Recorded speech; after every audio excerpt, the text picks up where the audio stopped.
Hello everybody and welcome to Oslo. We're trying something new as part of our EASA Summer Safety Campaign. So here we are talking about cabin safety. Thanks to CAE, we're here in the cabin simulator here at Oslo Airport. We've got a great group of people to have a chat to. So rather than doing a death by PowerPoint, we thought we'd do an in-person conversation about some of the top cabin safety topics. Hopefully you can all hear us all right. If you have a problem, maybe if anybody has a problem with the sound, the first thing I would suggest is to go to Google Chrome and try that browser for the WebEx. If you're having a problem, so we're trying something new here. So if there's a huge problem with sound and no one can hear us, please put a message in the Q&A in the Slido. So you should be able to see that in the bottom right-hand corner of the WebEx. There should be an apps and then Slido, and you can ask questions there in the Slido, and I have the Slido app on my phone so I can monitor the questions, and we have one already that was sent in beforehand. So as we go through the discussion, please ask questions. We'll get through as many as we can. We're going to talk about a number of really interesting, hopefully, cabin safety topics. But before we get into the discussion, quickly to introduce our panelists. So, David, would you like to introduce yourself first? Absolutely. Good afternoon, everybody. And again, welcome to Oslo. So my name is David Molsgren. I work for the Norwegian CAA as a principal inspector for cabin safety, and previously cabin crew. Had my last flight in July 2022 and joined the authority in August 2022. So happy to be here, happy to promote cabin safety and also to share discussion with my colleagues here. Fantastic. Hans Christian. Yes. First of all, thank you for having me. My name is Hans Christian Gassmann. I'm the chief cabin crew for Norwegian. We operate a fleet of 88 aircraft, both the G and the MAX. Basically the same aircraft. The company has changed a little bit throughout the years. We used to have a local fleet as well, but today we're on a short-haul network. So, yeah. Interesting, and we thought it'd be useful just to understand the context of the people we've got, particularly the two operators. Maybe you can tell us a bit about what you do, and particularly your airline. Maybe not so many people have heard of it. Absolutely. My name is Jørgen Eriksen. I'm the chief instructor for cabin crew at Widerøe, which is a Norwegian regional company. Mainly we fly both domestic a lot and some international routes as well. We've been around for 91 years, actually, this year. So quite a long time. We operate today a fleet of 48 aircraft, the Dash 8-100, 200, 300 and 400. And in 2018, we also introduced the Embraer 190 E2. So we were the launch customer for that aircraft. So yeah. Cool. Well, thanks for being here. And I think we had a lot of discussion this morning just to kind of finish our final preparations. I think one of the key things we were talking about was collaboration, and as we head towards the summer, it'd be interesting.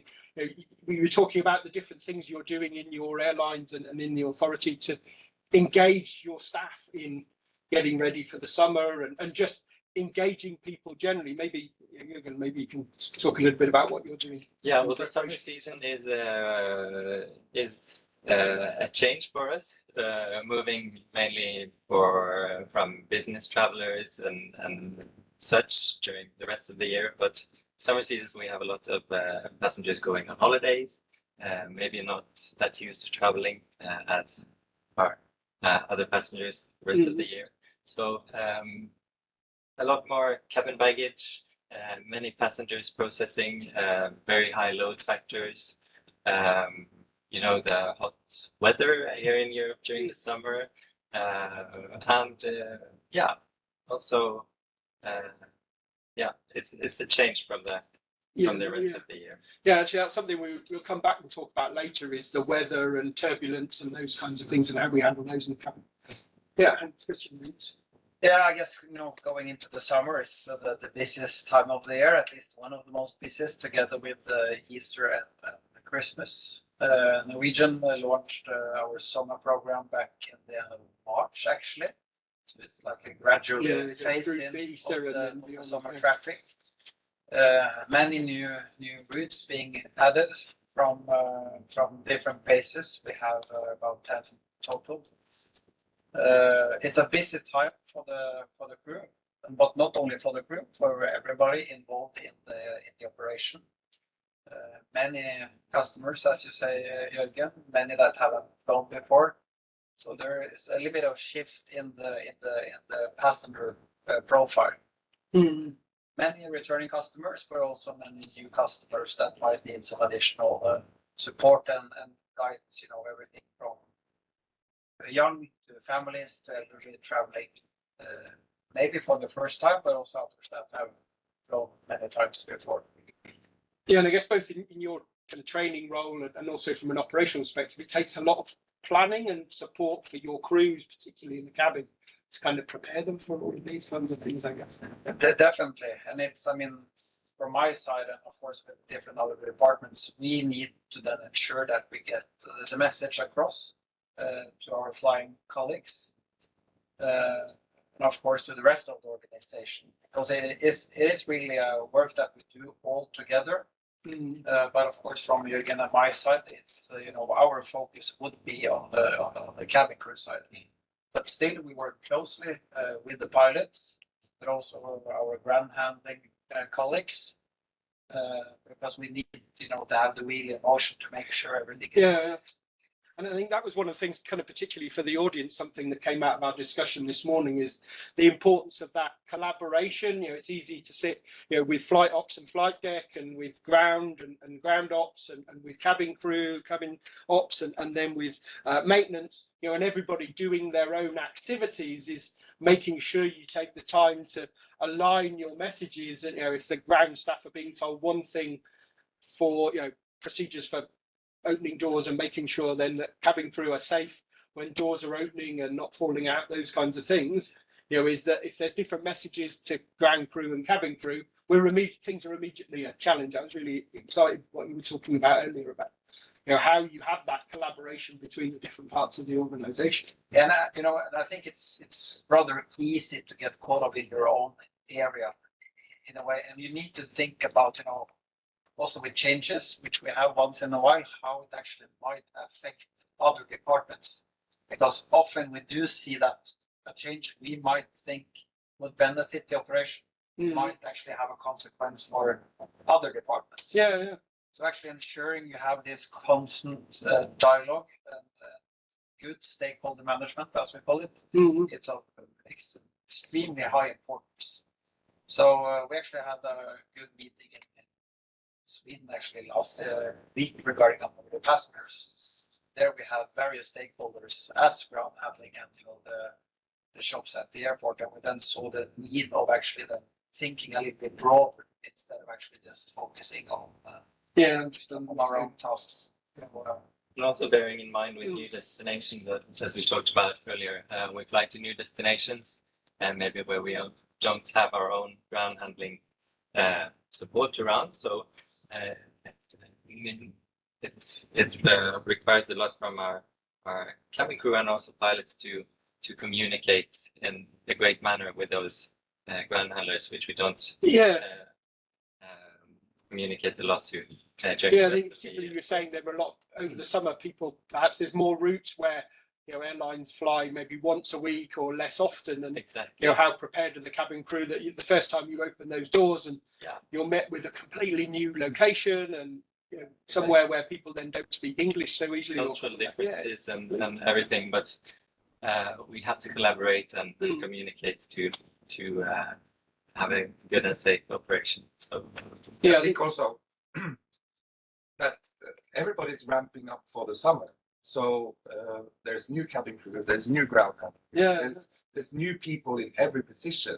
And that is also quite highly important to take into account. That, you know, level of experience during the peak of the busiest months of the year doesn't always match. So taking that also into consideration when we have those discussions. And focusing, which we use a lot of time, and also when we go into busy seasons, we focus a lot on the priorities, safety, punctuality, service. In that way, we also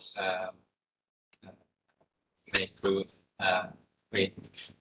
We want them to make good decisions for safety and taking the time to have safe operations. Yeah, that was something else we were talking about, is that how you create that safety mindset in the cabin. There's the the push for service and those kind of things, and maybe we come back to it when we talk about turbulence injuries and how we prevent those. We were talking a bit there. We were talking about collaboration. I think it's maybe useful, David, just to start.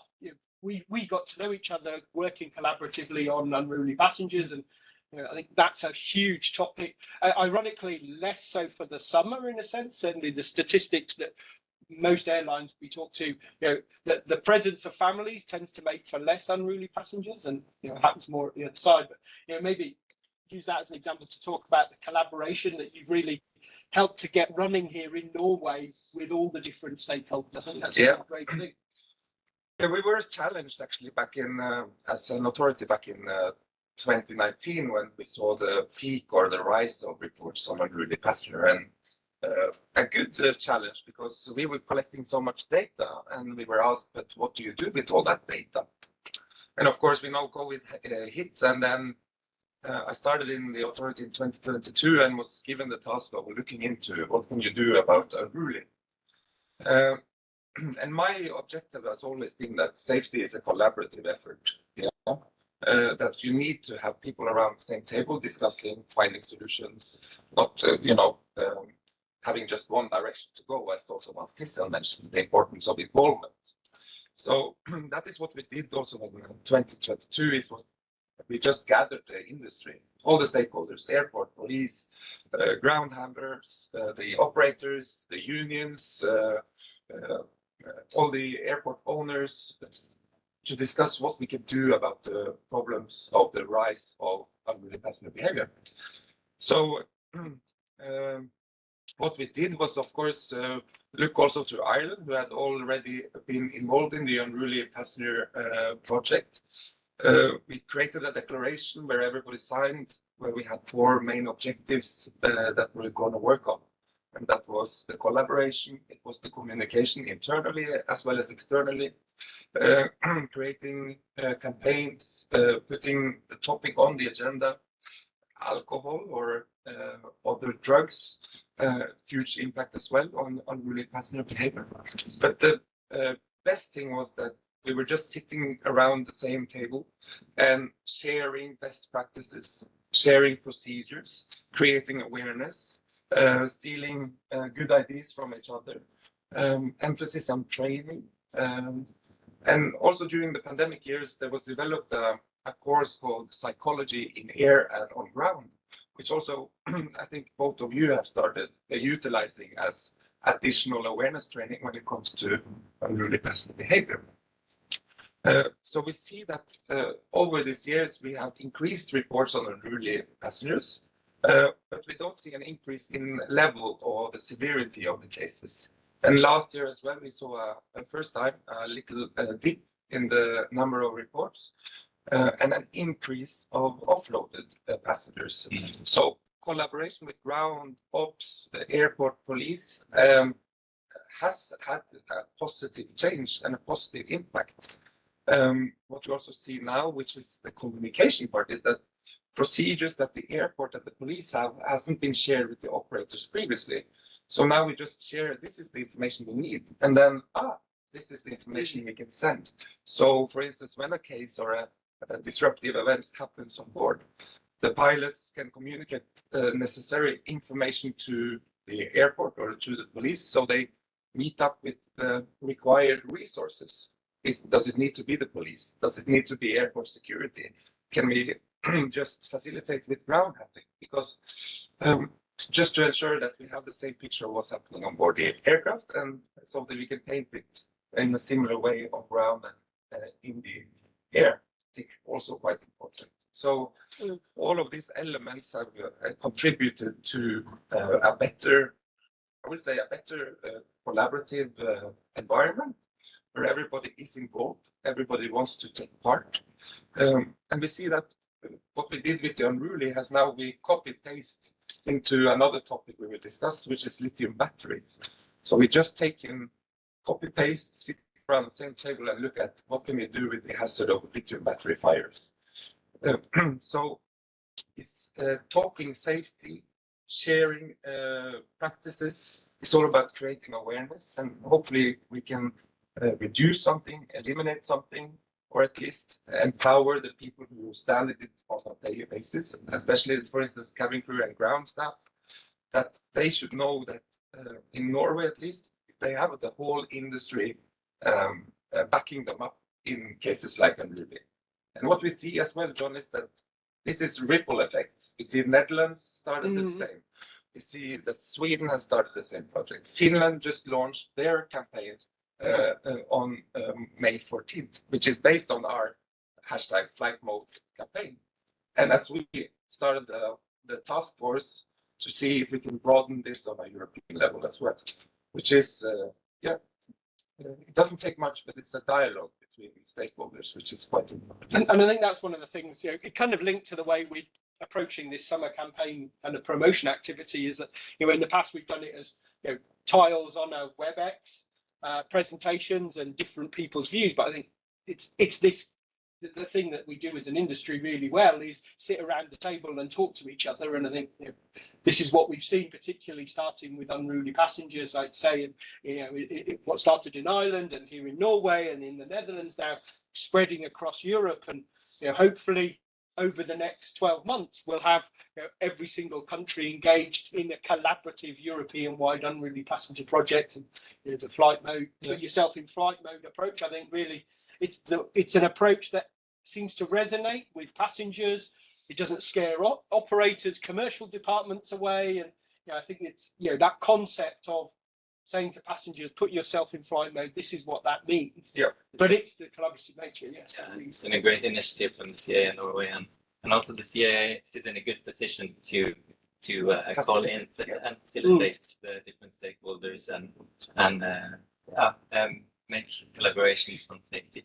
Yeah, so and while we are here, we have to brag a little bit about the collaboration with the operators, with ground, with the airport, because what we managed to do with the campaign was that, we as CAA we created it, but everybody was on board, so everybody utilized it, and that was one of the key elements that if we are to do it, everybody shall be on board, and we managed to have the announcement being made on screens at the airport, announcements on board the aircrafts.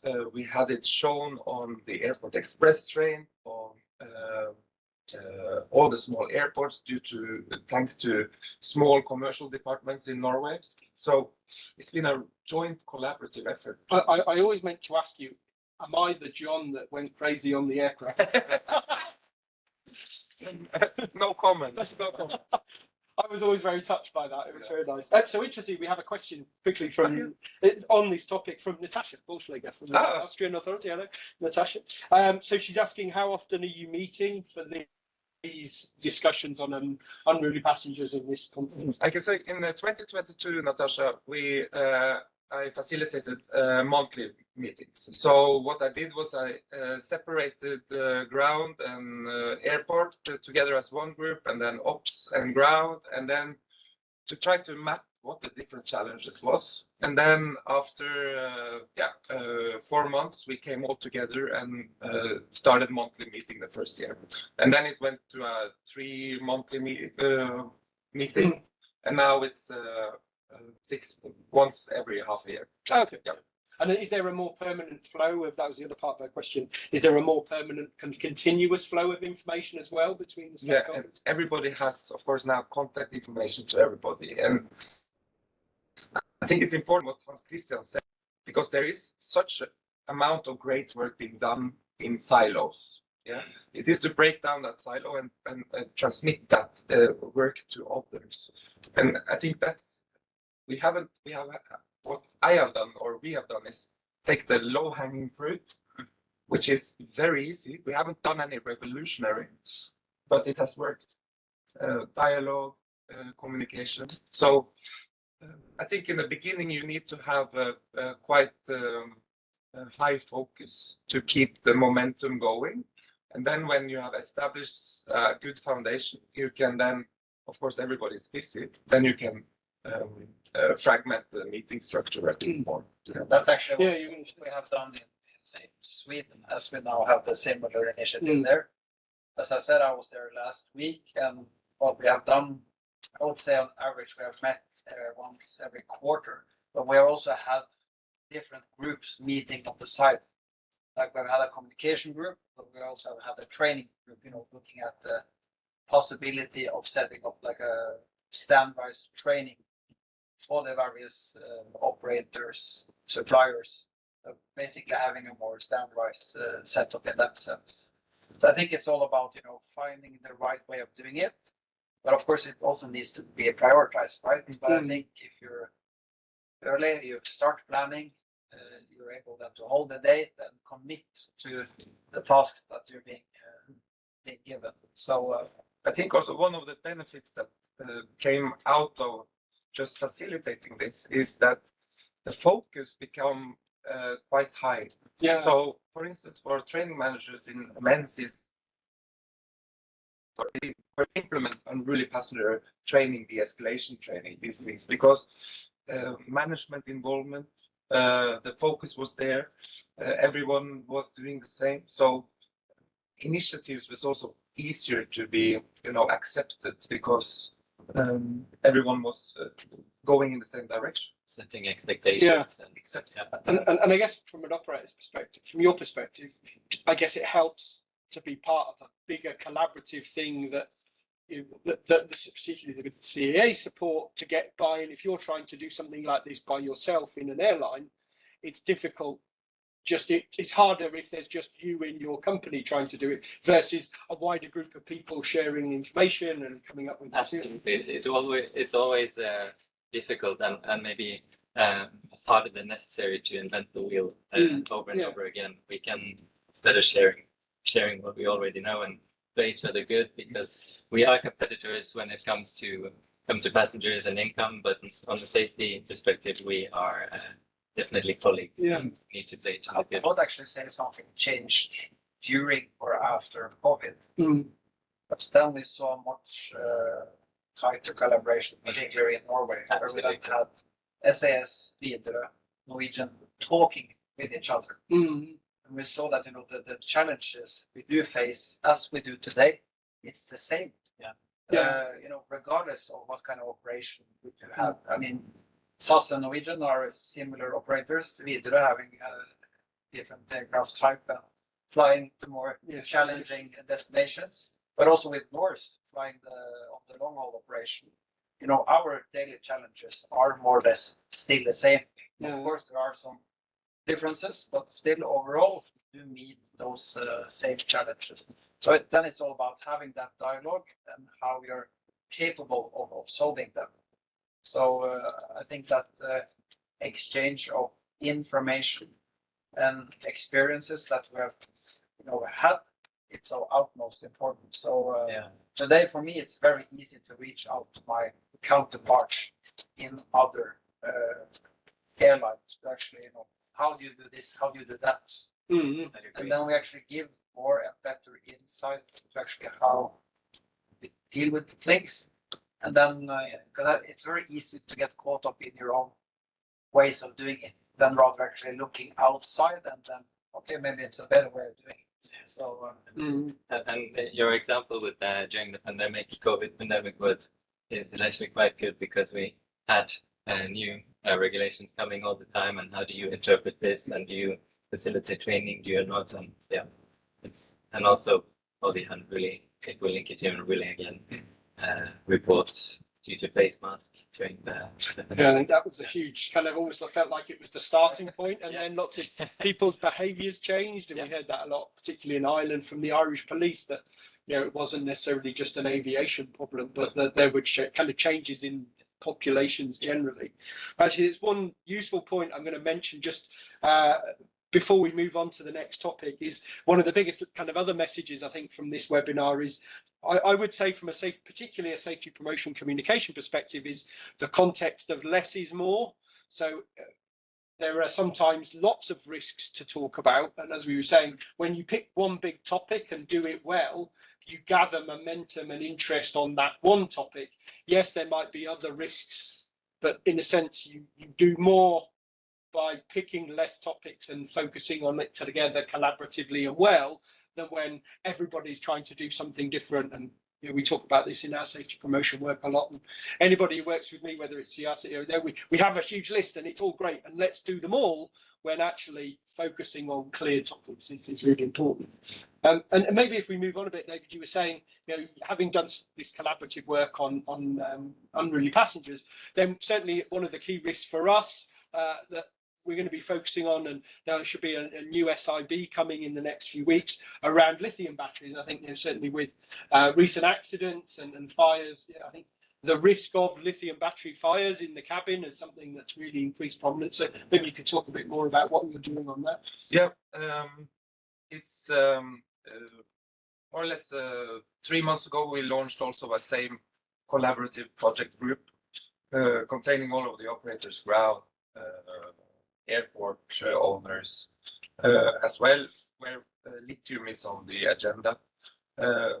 And main focus is of course the communication towards the passenger and the understanding of the hazards and these elements. So hopefully that will be one of the key things that the group will work on, is the development of information out both to passenger but also to crew, and the awareness around the danger lithium battery has. But also to, for instance, we didn't know, which is quite interesting from an authority perspective, that a couple of years ago we presented numbers and say, yeah, we have 252 reports on lithium batteries. And then there was one in the audience who worked for Avinor, the main airport owner in Norway, saying, no, that's not correct. We just gathered over 2,000 lithium batteries last month. So because the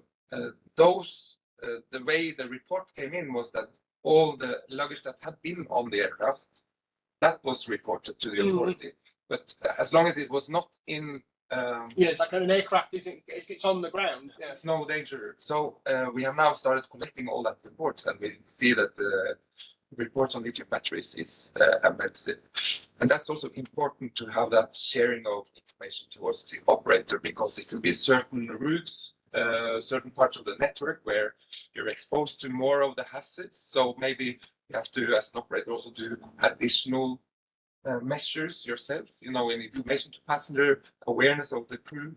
We have challenges, for instance, Svalbard, where tourists goes, you know, to Tromsø, where you have lots of drones and cameras and And so just information and statistics is available, we have to share it so that we can do the correct measures. Yeah. So it's again just sharing, seeing the best practices out there, creating awareness, ensuring also from our perspective, from cabin, is to also, you know, challenge Hans Christian and challenge Jørgen about, you know, revisit your procedure. Are they working? Do you have the equipment needed?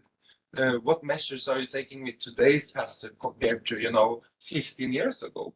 Because it's a shift, you know. And I know the work is being done in the operators, but also then to have an area where this is shared. Like for us, we do it at the cabin safety seminar that we have once a year. We have that lithium battery project group, but it's important to create this, especially from my side as an authority side, that I can facilitate this, just to sit and discuss key safety related topics, because as Hans Christian mentioned, as Jørgen has mentioned, you are facing the same challenges, and then learning from each other, finding good solution. And that is what the lithium battery project will do as well. And you were talking particularly, interesting, about the processes. You're very clear about things like use of power banks and what you communicate to your passengers to really help manage this risk very clearly and specifically. Yeah. First of all, I would also like to mention that, you know, to make sure that we do identify risks such as the lithium batteries, we need to have a proper SMS working well. And we do have created a hazard system where we actually have listed the various hazards. as a company, we're also looking at the EPAS, the aviation plan for aviation safety. And I do see that lithium batteries and the potential it might harm has actually got much more attention throughout the last years. Lithium batteries can be found in a lot of equipment, even equipment we put on the aircraft, right? Yeah. Like the emergency locator transmitter. But also, I mean, from a passenger point of view, there are so many items that contains lithium batteries that the amount which is carried on board can actually be quite high. You know, we have the telephone, we have the tablets, laptops, and so forth. Electronic cigarettes, cameras. Well, I realised coming here, I think I have, with all the equipment that I brought for this filming, I've got 8 lithium batteries that I brought in the cabin for this trip. And it was an interesting study that the UK CAA did a few years ago, where they questioned passengers about their awareness of the term lithium batteries. So they asked how many thousand passengers, do you have a lithium battery? And people said, no, I just have my phone. And if we use the phrase lithium battery all the time in our communication, a lot of passengers don't realise that, you know, I know a lot of the announcements, rather than saying if you have a lithium battery and your lithium battery heats up, rather than if your phone heats up. I think, you know, and I guess that goes back to, you know, how we are able as an operator to communicate to the passengers. You know, and it also even goes internally to our colleagues, because the message we want to send across needs to be easy to understand. Ideally, you know, short and straight to the point, because if it's too complicated, there's a greater risk of, you know, the message not coming across. And I think it's a point that you're raising there, John, which is very good, because most of our passengers don't even know how many lithium batteries they actually might be carrying on board an aircraft. But it is like a dangerous goods, right? So it's certain routes that they need to follow to actually be allowed to carry on board. And also, and also people are maybe not well aware of the risks. You know, you read an article now and then, maybe typically in the Christmas season, where people use a lot of lights in the cold, in Norway when it's cold, and they use electronic lights on the Christmas tree, and then you see episodes of lithium battery fires. But during the year in general, there's not a lot of focus in the society, but in aviation, and there's many hidden challenges as well, you know, with the new suitcases that are coming, you know, smart pack, which is very hard to detect for anybody actually. So, and I think one thing that's worth mentioning is something that we were talking about that you do already, and is potentially the EASA SIB is just still in the final stages. But one of the things it will be very clear on is that not using power banks on board the aircraft is, if the message to passengers should be, if you should only charge a device from in-seat power. And we want passengers then to focus on being prepared with the devices they have, you know, particularly if they've got connecting flights and they've got the boarding passes on their phone, is to be charged and ready. And that's part of almost putting yourself in flight mode again, is it's being a good passenger. And that includes having your devices ready, so you're not then using a power bank. And one of the things I was going to mention, actually, in case anybody's interested, so the video of this discussion we'll put on the Together for Safety YouTube channel, and also then with the link on the community site. One of the things we were talking about drones, and particularly going up to Svalbard, we actually did a specific video with a drone pilot that we work with called Tom Struvnik in Slovenia about the best way to pack drone batteries. It's very specific. So if you're interested specifically in material on how to pack drones and drone batteries for flight, we'll put the video in the links in the bio for this video, so you can check that out if you're interested. And I guess, John, going back to your question, we actually do not allow usage of power bank on board our company aircraft, and that's due to guidance given by us earlier. And you know, there has been an increase in incidents, not with our company, but you know, if you look in the sector of aviation, there are more incidents now where we do see power banks, we do see telephones, new and old, where lithium batteries are included, and we have seen, both smoke development, but also explosion and fire of the actual device. Yeah, I think that kind of risk management concept is, if there's one risk we need to be focused on this summer, I think the risk of power back fires from people using power banks on the aircraft, I think is one really clear one we can communicate on. Hopefully remove that risk by not having people do that. The more we communicate, the better. And it's also, from our side, we do actually have two different announcements. We have one which contains the fact that if it's hot or damaged, then you are advised as a passenger to the crew. But we also do advise on the usage of not utilizing the power banks. And when we were talking, preparing for this, Jürgen, you were saying about an event you had and how you train your crews in using these containment bags, and maybe you could tell us about that. Sure. We see that this is an increasing risk, and we have done for several years. Global commerce, YouTube videos on how to change the batteries in your electronic devices. Before it was maybe done by professionals. Now you order it online from a global place, which maybe not certified, or people change it themselves, which does, of course, increase the risk. So we saw that emerging and went out in the market to see if there was any devices which could help us in the event of a lithium battery fire. And we looked into these PET fire containment devices. So we ended up purchasing it and installing it in 2019, I think. And it's a fireproof and heatproof bag with two bottles of chemical substance, which can be sprayed onto the PET fire device, cooling it down. Not like water, but it chemically reacts with the PET, decreasing the temperature. So we've also we did a lot of testing on it together with the fire brigades at the airport.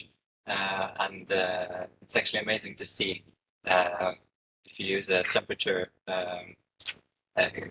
control device to see the effect of that chemical actually decreasing the temperature of the device.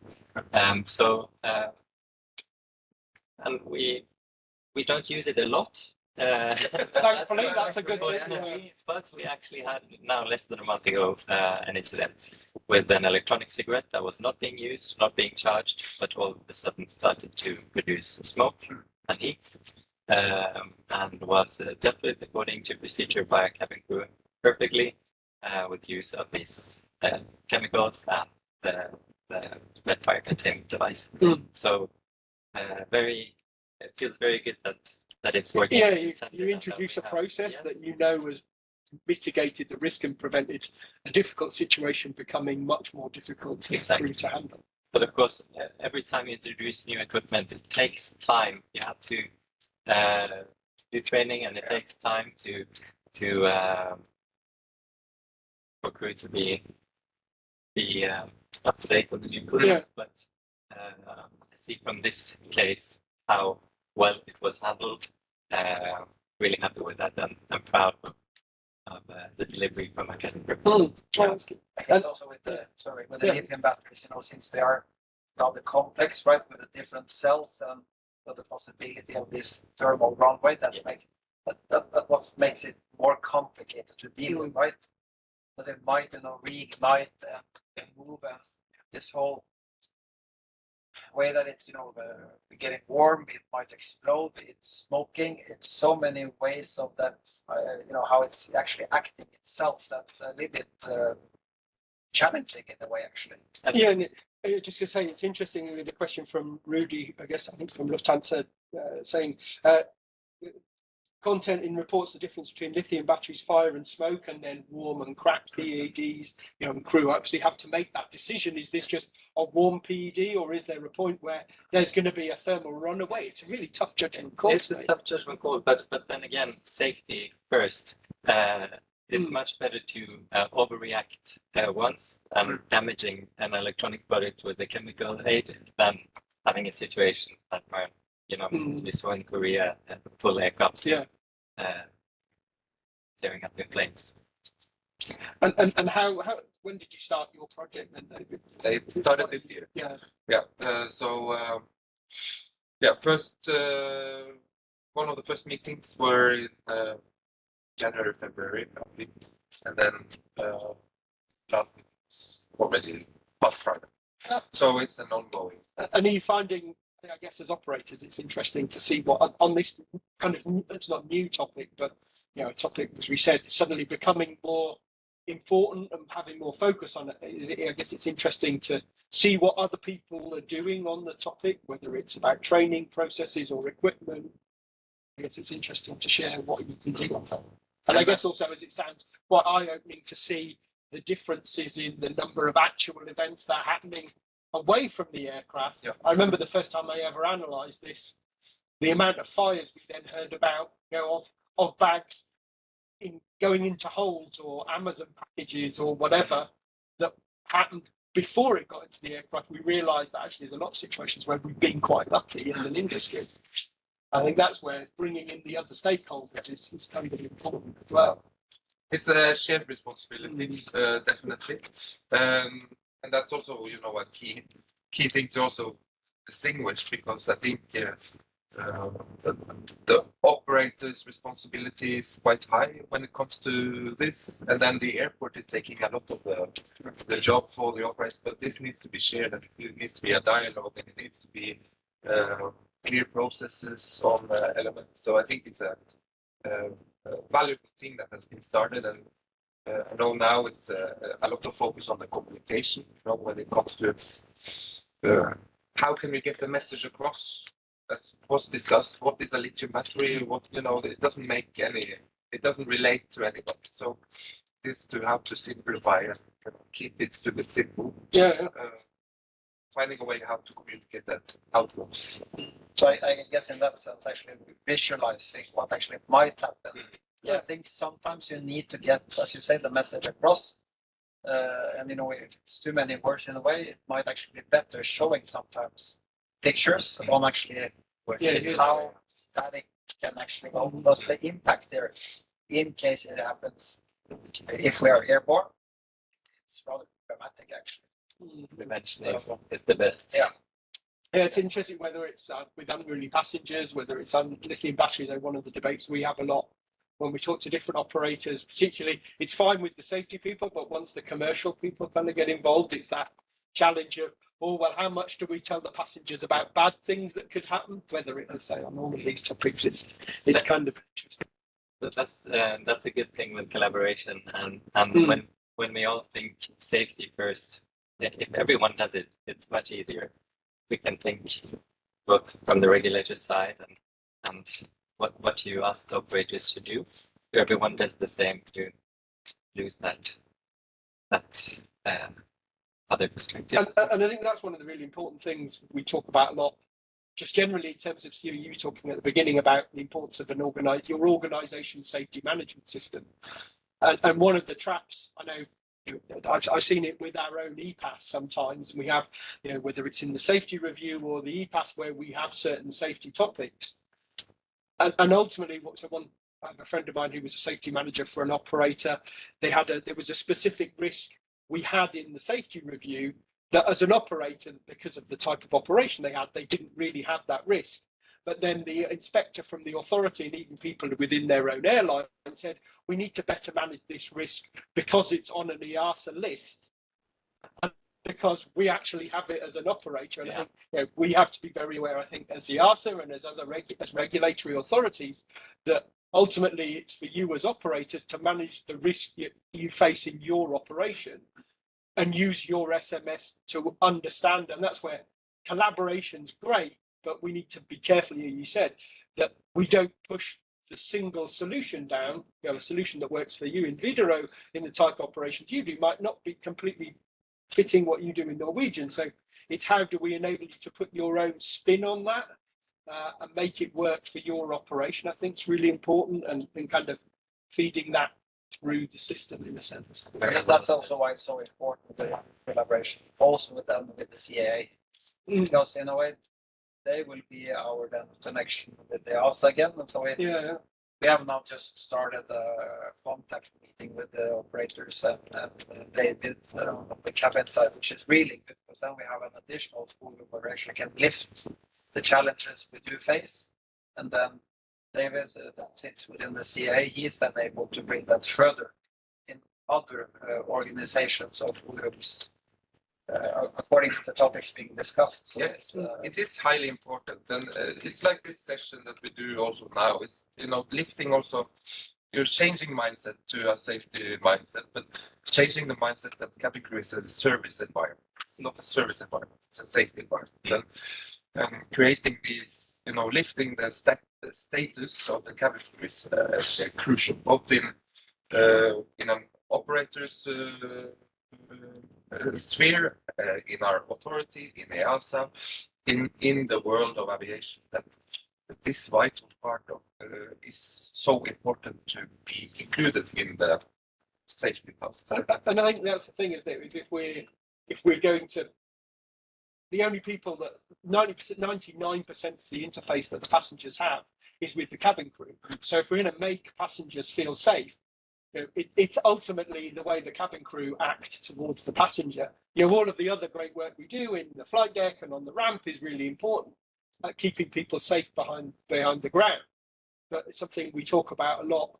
We've been doing a lot of storytelling work. Some of you may have seen the videos we've been doing with Mohammed, the airport guy, and we talk a lot with Mohammed about the concept of people don't remember what you told them; they remember how you made them feel.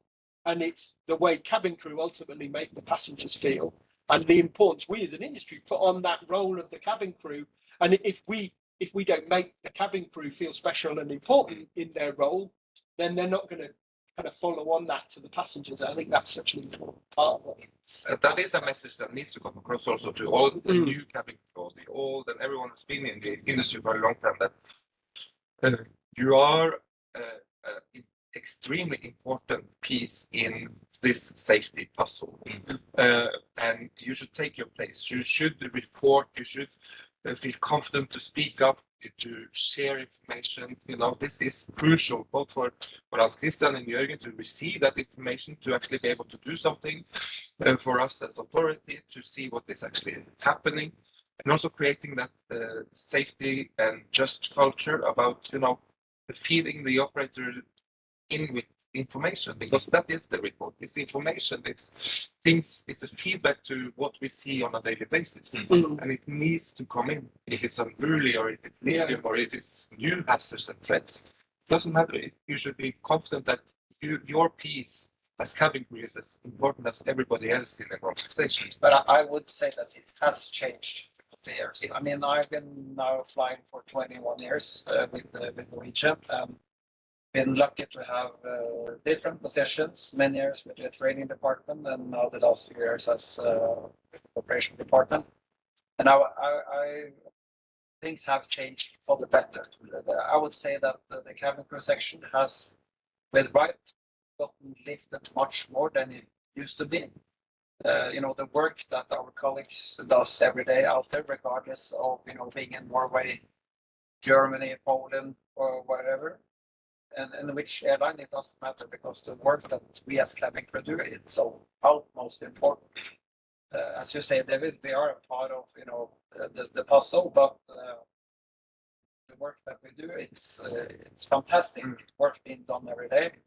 And if I'm not mistaken, at the end of this month, we're even going to celebrate International Cabin Crew Day. So it's a day well deserved for all our flying cabin crew colleagues. So, yeah, definitely. It's certainly something we always. In fact, last year it came up on my Facebook. Actually, last year's International Cabin Crew Day.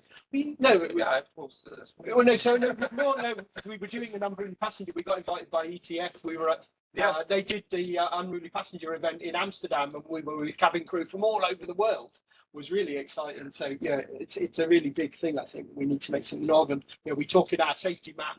With the safety map in our promotion, where we talk about mindset, and I think that's such an important thing. And maybe just to mention, so we have some other sessions of Safety Week. Particularly, we'll have a follow-up live from Dublin with some very senior people from Dublin Airport, from some of the operators in Ireland, from Aer Lingus, from Emerald, and from the Irish Authority, when you specifically talk about culture, reporting, and how do you encourage reporting and all of those kind of things. So that's quite important thing. We're going to move on maybe to talk about something else, but maybe just to kind of, I'm going to come, there's a question on lithium batteries from Natasha.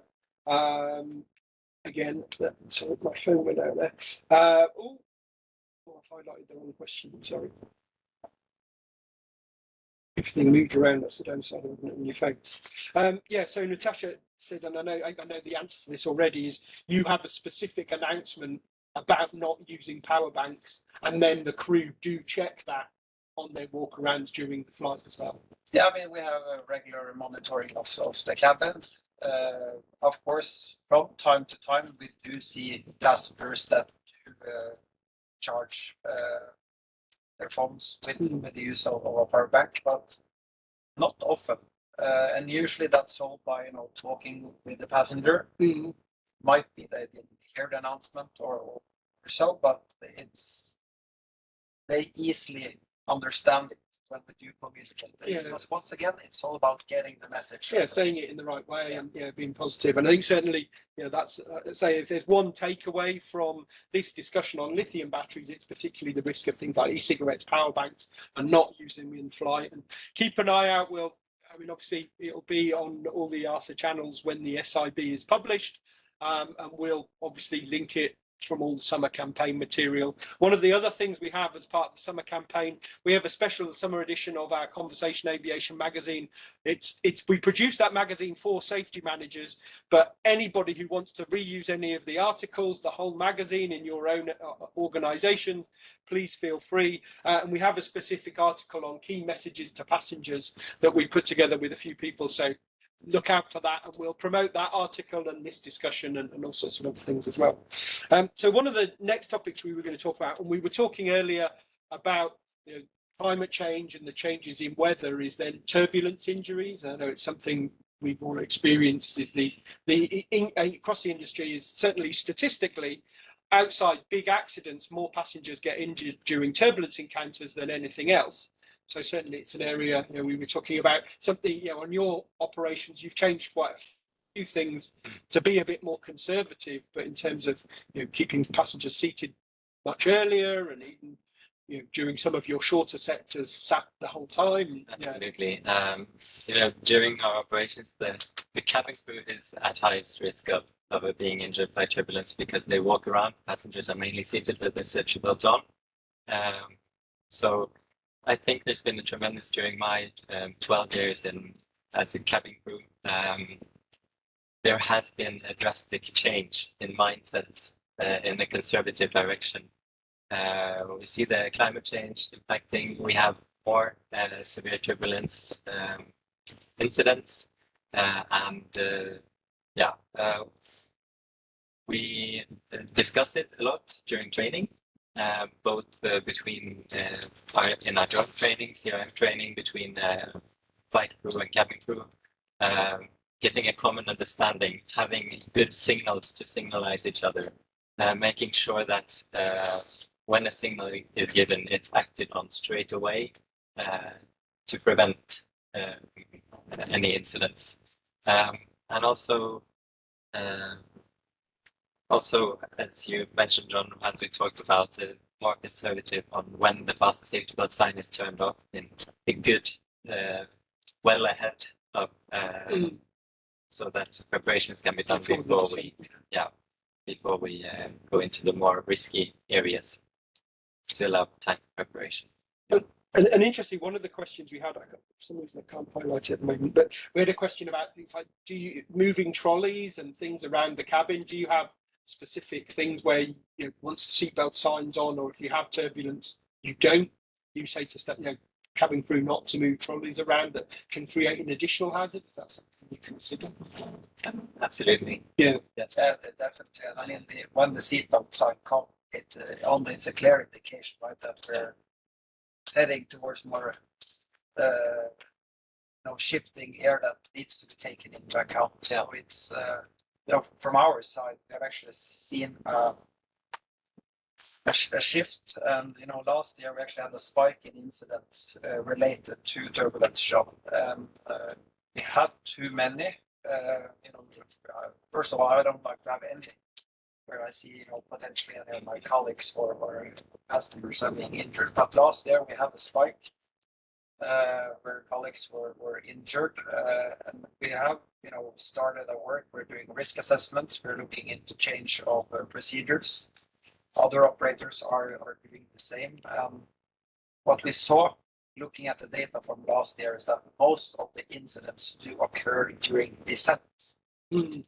So it's not during takeoff, it's not during cruise while we're doing service in particular, but it's actually on descent. And as far as I remember, I think most of them were between 12 to 25,000 feet. And in addition, we actually saw that most of them occurred not on our short sectors, but actually during more longer sectors, let's say from Oslo to Malmö or Oslo to Nice in France. So we're actually now in the process of reviewing it properly, and we had a good discussion last year because the topic was actually on our agenda with the other operators in Norway and CAA, and we do see the need for some changes. And many changes have already been done. I think communication is key here, particularly between the cabin crew and the flight deck crew. The pilots do, threat and error management for all of their pre-flight briefings. On the cabin crew side, now we have lifted the turbulence into the pre-flight briefings. We have introduced an app that are helping us. We're getting a map with the forecast of turbulence and what we can expect. We're also trying to utilize more tools, more data that can then make it easier for the cabin crew on how to react in case we're heading into more bumpy weather. Yeah. So Also the briefings and the briefings at the beginning of the day or before flights. It's a focus point. And, Also, the discussion we had also with when the signs comes up, that you immediately start prepping, that you need to take one breather to check if it's safe or not, for me as well as a crew to actually expose myself in a cabin. Before we were I remember before when the fasten safety belt sign came on, but maybe we can still perform service. It's only for the passengers. But when you turn on the fasten safety belt sign, as you said, Hans-Christian, it's quite a clear indication that there is a heightened risk, and the cabin crew also should be seated.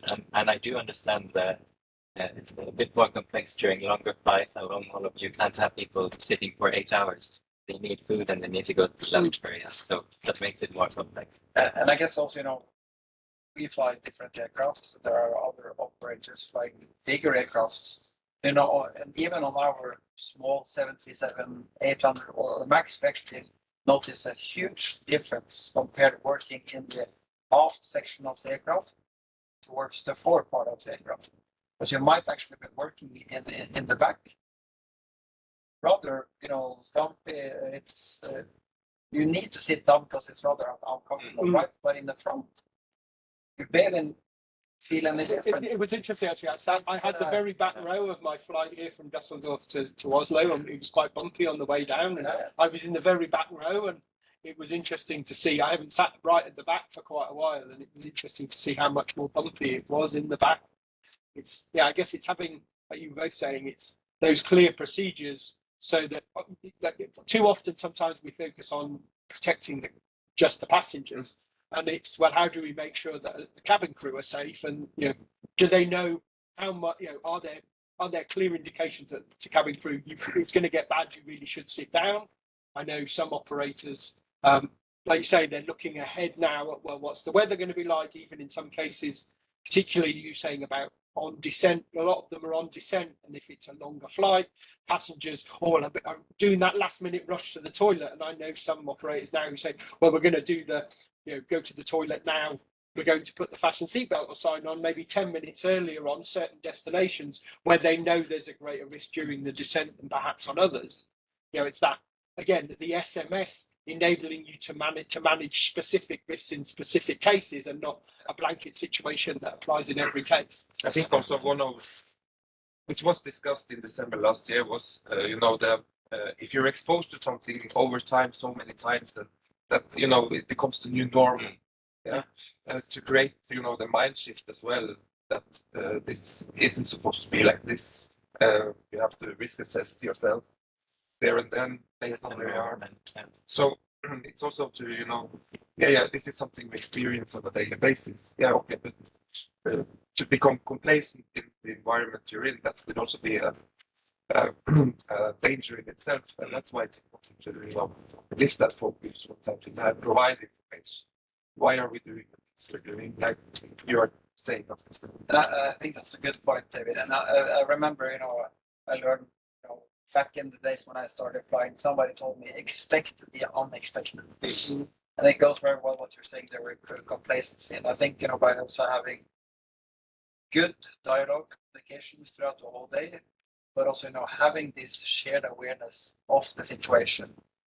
Also, if you look at the guidance when it comes to turbulence, it's very clear from a cabin crew point of view. It's self-protection. And I think sometimes it's easy to forget that.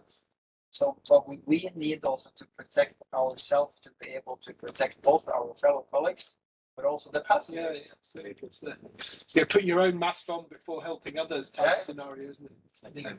And without doing that kind of thing, it's such an important. Yeah, it's a really interesting topic, and in fact, we've got some more.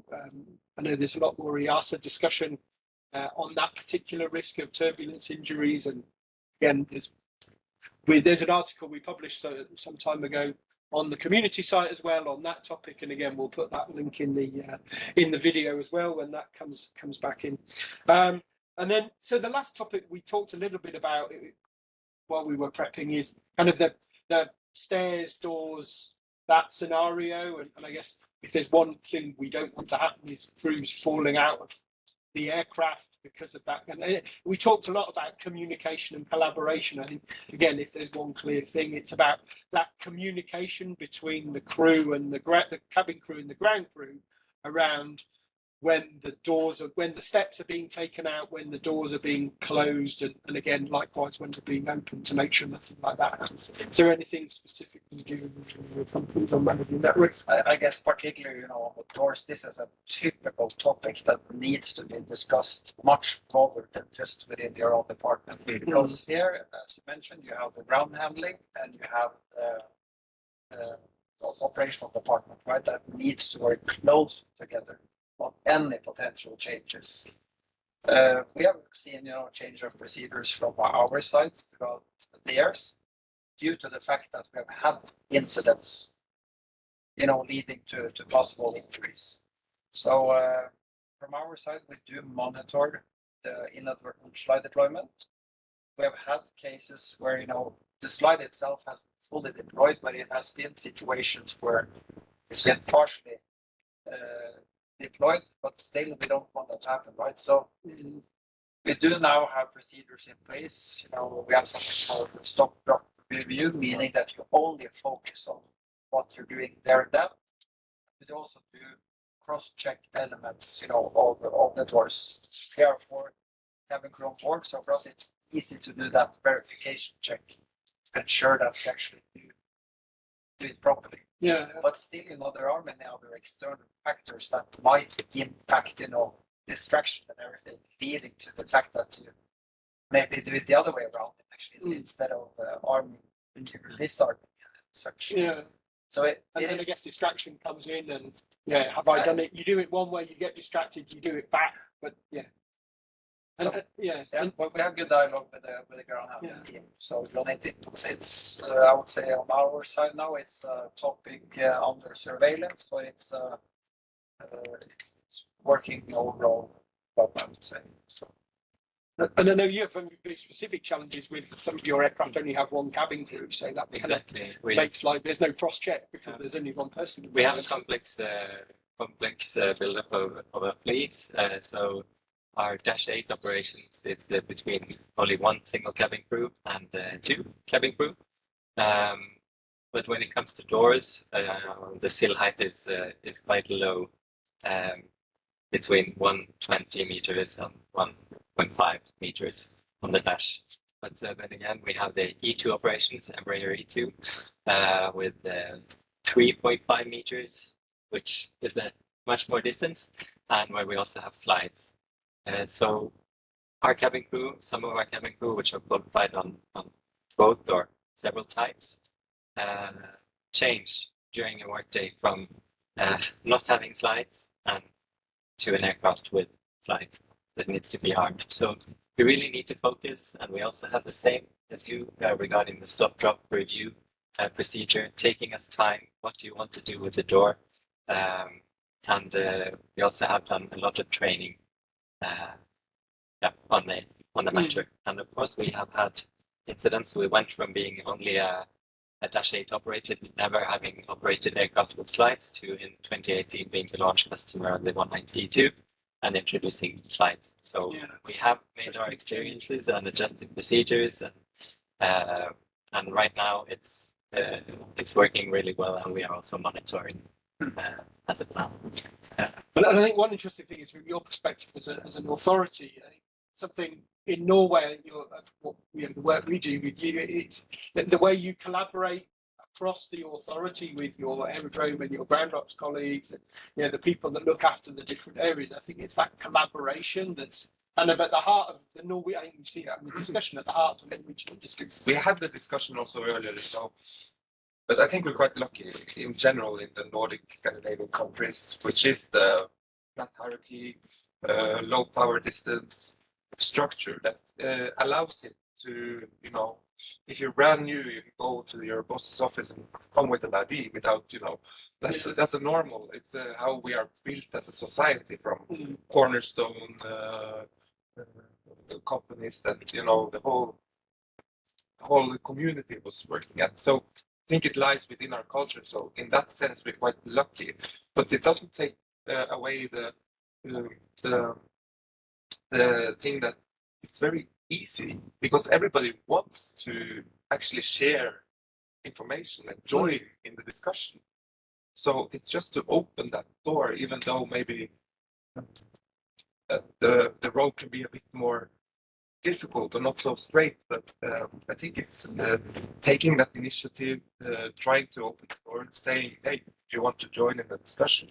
I think 99.9% of the cases you always get a yes, because when you talk to the individual people, they are so interested in their own field and they are experts in their field. So if you want to just utilize their competence, which is that is why I want you, is to utilize you and your competence. And as we discussed also previous to this session is, as Jürgen said, looking at the cabin crew's vast experience, what they bring with them, from lawyers to medical professions to, everyone comes with a backstory, and giving them opportunity to join in different elements of discussion, creating new learning programs when it comes to human trafficking, because you had a master's degree within your organization on human trafficking. It's all about this. If you just open, the willingness to join is present, and I might be naive and a bit blue-eyed, as we say in Norway, because that is my approach to my role.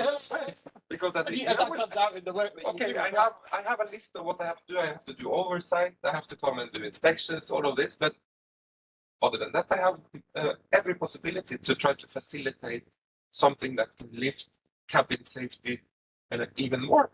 And I cannot do it alone. I have to do it in collaboration with the ones who are experts. Because immediately when I stepped out of the cabin, I lost the day-to-day touch of things. So the experts are there. I'm just, of course, we have a role, but as you also mentioned, Jürgen, we have that possibility to facilitate because we are in dialogue with the whole section of different layers of the industry. Yeah. And maybe the drones can be utilized to something tremendous in a lithium battery project, if that was the case. Yes. And I found it really interesting, some of the examples you were saying as well about using qualified former nurses who are now cabin crew for training. And yeah, there's so many examples. All our first aid instructors within our company are nurses and have that education, so they bring with them a lot of competency. And I must say also, as you said, David, that the culture within the companies, I don't fly very many days a month anymore.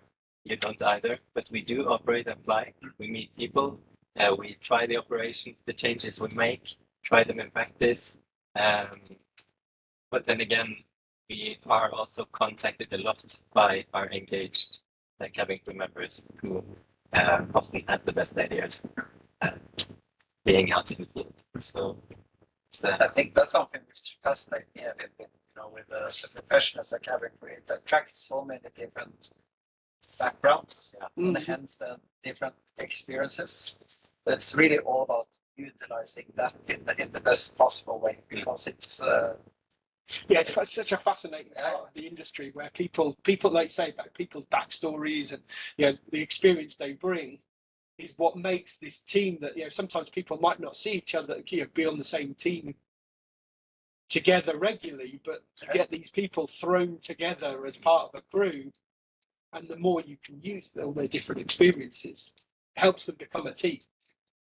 And we see that particularly, I think the working environment and the camaraderie, the collaboration we see both within, the cabin crew, but also together with the pilots. It's really something unique that you don't see many other places. Of course, I only worked within aviation, but I was in the hotel industry before. But working in that for so many years, it's so remarkable how well it's actually functioning. Even if it's because it's a strict system, right? We have checklists and we have regulations and everything to be followed, but I think that's also an important part of it that makes it work so well. It's so interesting. It's one thing I'd say I loved about, since I moved, my background was as an engineer originally, and then doing safety analysis and risk management and that kind of thing, and more recently, like 6 years doing safety promotion. But the thing that's really intrigued me about the industry generally is that there's something special about the cabin crew community. And actually, I was with Jonathan Jasper from IATA at the last time IATA had the specific cabin safety conference, and seeing that community. It was the first conference they'd had after COVID, so almost like family coming back together after the pandemic. But you see that, I think, in the cabin crew community. And one thing I'd love to get to is where the safety manager community had that same kind of feel. To it as the cabin crew community. We're getting there slowly, but for anybody out there who's watching this, that's the ultimate goal. Is I think as a group of people, when they come together, the cabin crew community share, they talk, that they interact in a way that, in a sense, the other communities aren't quite able to yet. So I think that's almost a gauntlet to everybody else to be like. The more you can be like cabin crew, the better you'll be, and the better you'll collaborate. But I think that's true. Yeah, it's true. And seeing the effect that has on safety and the good choices being made is truly amazing. So I think we can have as many procedures we like. We can describe everything in writing, but what you're talking about here is actually an important part of safety. Yeah, it's that team, that mindset, bringing everybody together. Yeah, it's cool. So we've got a few questions just we could go through just as we finish off the session. So first one, I'm going to go through these because they're in the order they were voted, so I'll go through them in order. Good afternoon. So from Severin, is there any consideration to certification of lithium battery thermal runaway control equipment? So I know I can answer that from an EASA perspective. I know there are research projects in this area that in an ideal world would end up with some form of certification, how long it takes to get to that position. It's I don't think we're quite sure yet, but there are research projects in this area. So just to answer that one. What are the regulations for carrying pressurized? Oh, this is an interesting one. Wow. Anonymous, but whoever this is really testing us. What is the regulations on carrying pressurized items like inflated footballs in the cabin? Do you have procedures for footballs? I've never thought of a football. I will leave it to the operators. What happens if somebody carries a football on? No, but you can bring footballs on board. Yeah.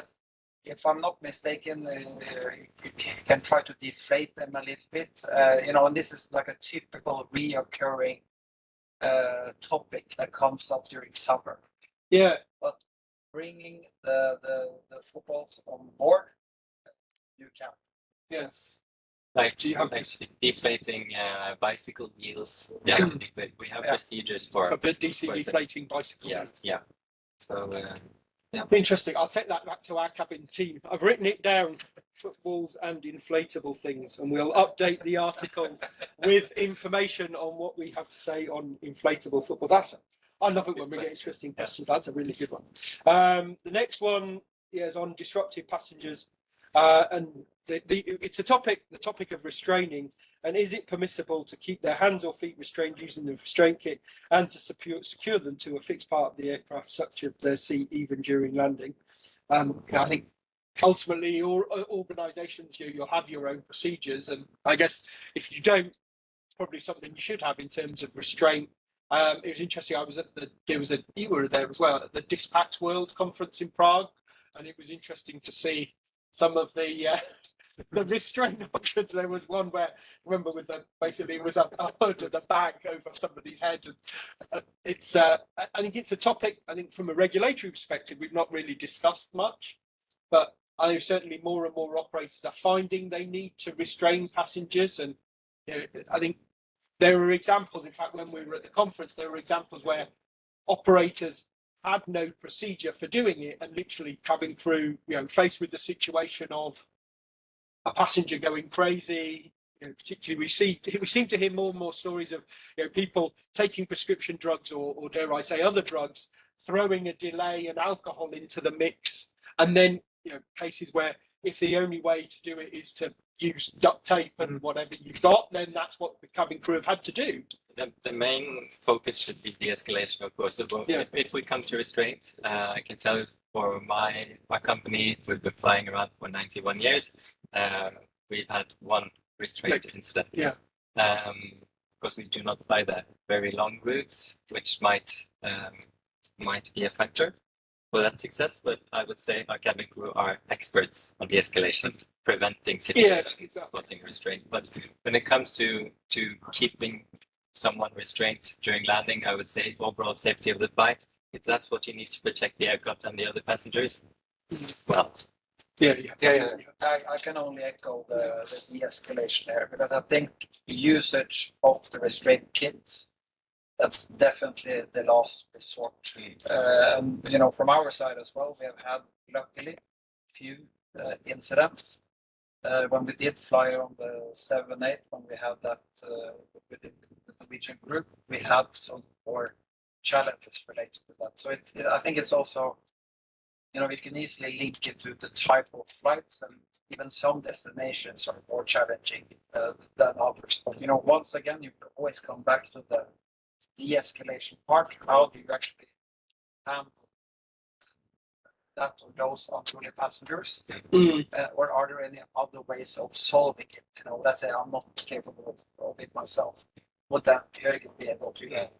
But and I think we have discussed it many times, and we have probably already mentioned it. But I think it's also quite interesting that our line of industry has completely accepted that restraint and how to restrain and utilizing a lot of hours on restraint training, that is perfectly fine.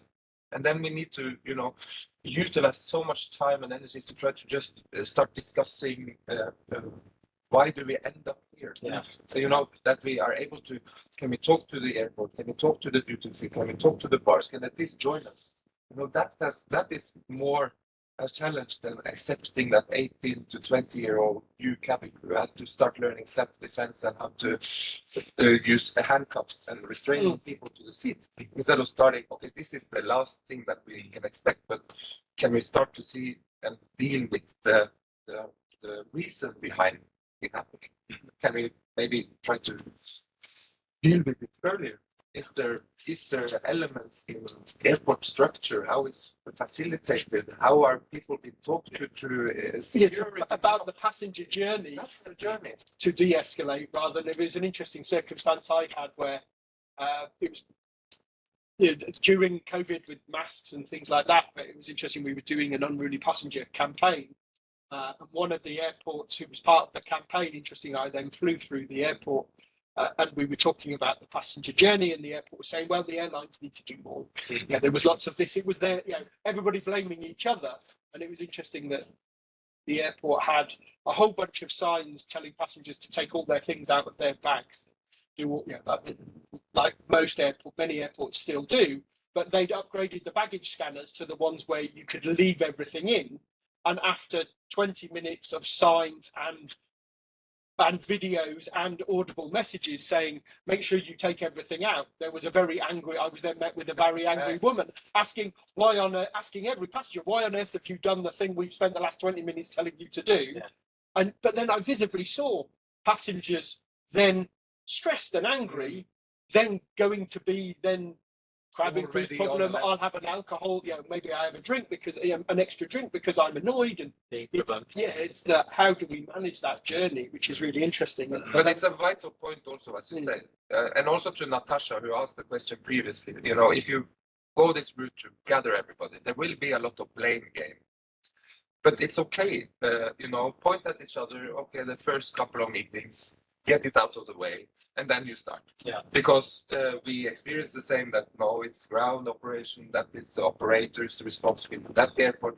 We just have to lift the air and then start. So there will be a lot of pointing. But I mean, it's all about, how can you contribute to being a part of the solution instead of pointing fingers? Because that doesn't really drive any change. If you would like to see change, right, then you need to involve and take your active part of actually finding them a feasible solution. Otherwise, you will just go in circles. And interestingly, we have a question here. Any plans from EASA, Norwegians here? Anybody to push for more training for cabin crew in dealing with passengers with mental health issues that turn unruly on board? We're seeing that generally, and like your collaboration, it's just exchanging best practice on dealing with the more challenging situations we're finding ourselves in. Exactly. And also the information that we get, for instance, from the police as well, that is brought into the project group, is shared. And for instance, in statistics, when we have our meetings with, for instance, Hans Christian and Jörgen, say, there has been an increase in general on mental health issues. They can then bring it back. Of course, the initiative, we cannot say you have to do this, but they should monitor and they should see this and say, okay, we will mitigate it by addressing this in training much more, or have it as an extra topic during recurrent. So all of this information that we get from various stakeholders is then shared and then processed within, as long as it also fits their organization and operation. It could be ground that needs more understanding of the mental health aspect. And it was interesting, the Irish work they've done, particularly the focus has been at the airports on exactly that, monitoring people all the way from check-in through the airport. Yes, we've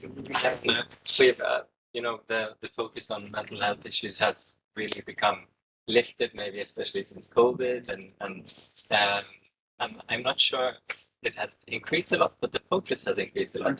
And we also talked to our cabin crew about what they report and also issues. So. I think it's an interesting. So we'll go through maybe quickly some of the last ones then. So here's an interesting one. I'm not sure if I understand it correctly. In case of emergency exit window failure, cabin crew is placed according to MEL outside the main base.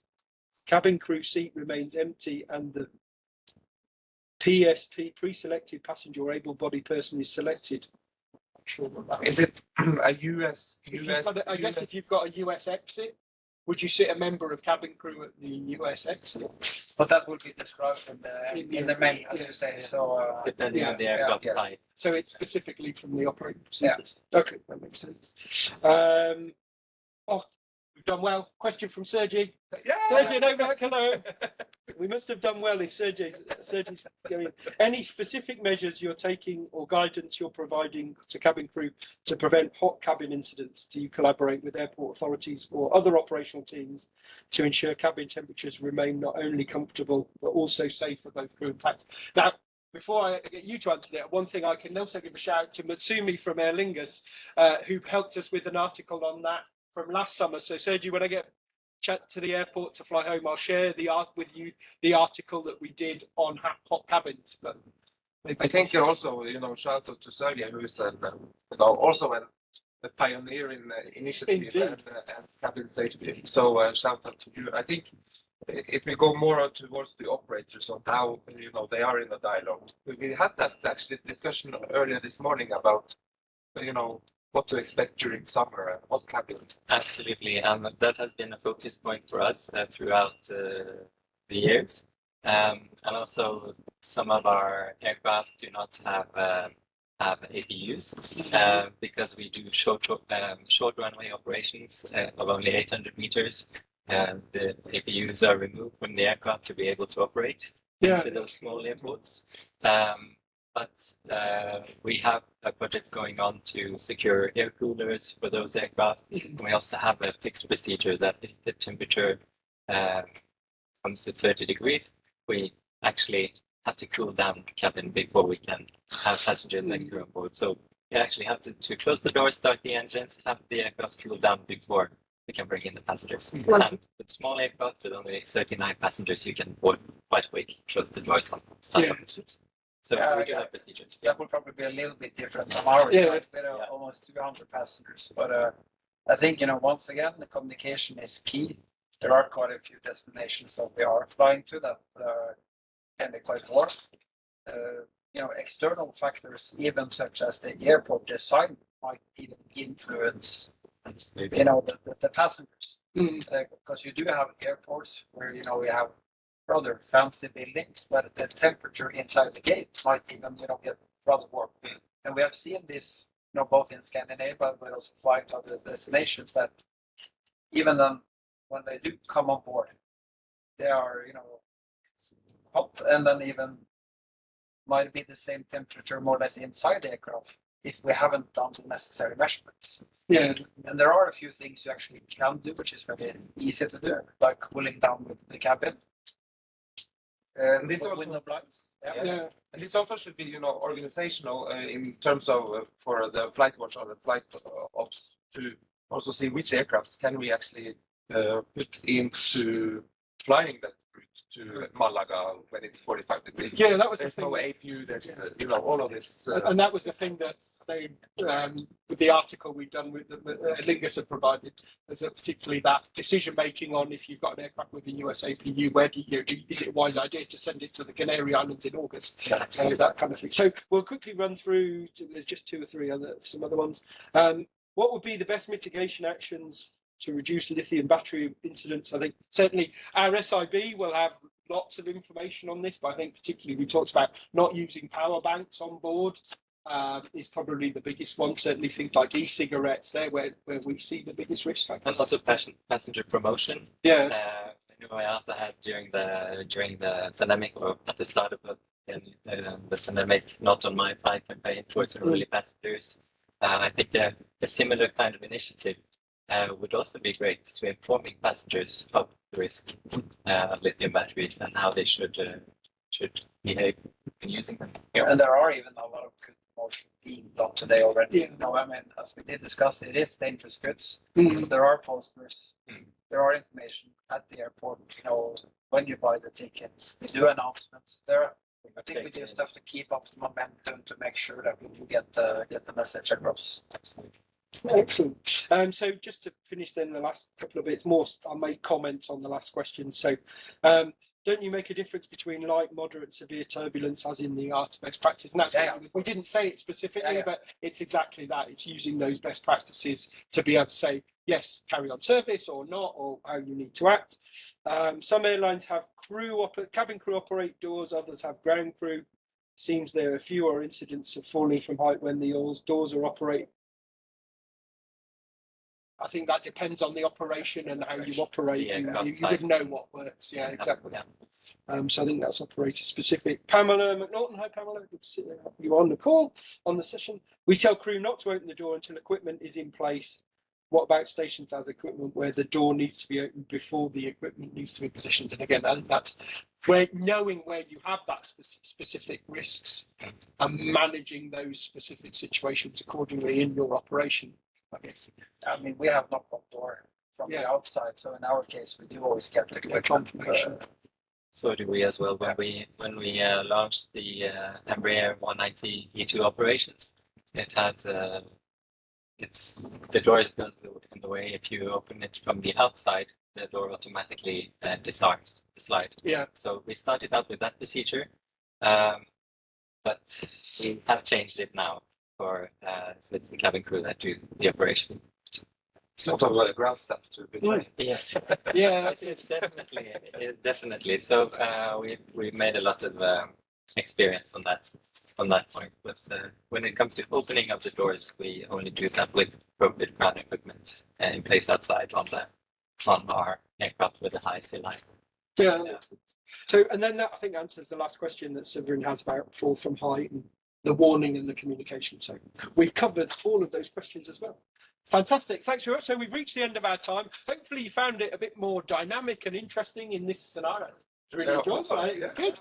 And the fact that we had so many people still on the session all the way to the end was great. So yeah, keep in touch with the work we're doing on the Air Ops community. Huge thanks to Jürgen, Hans Christian and David for being part of this, and particularly to David for setting this up. And also a huge thanks to everybody at CAE who helped us provide the facility that enabled us to do the session in their cabin training simulator here at Oslo. So thanks very much, everybody. Thanks. And we're going to sign off now and say goodbye.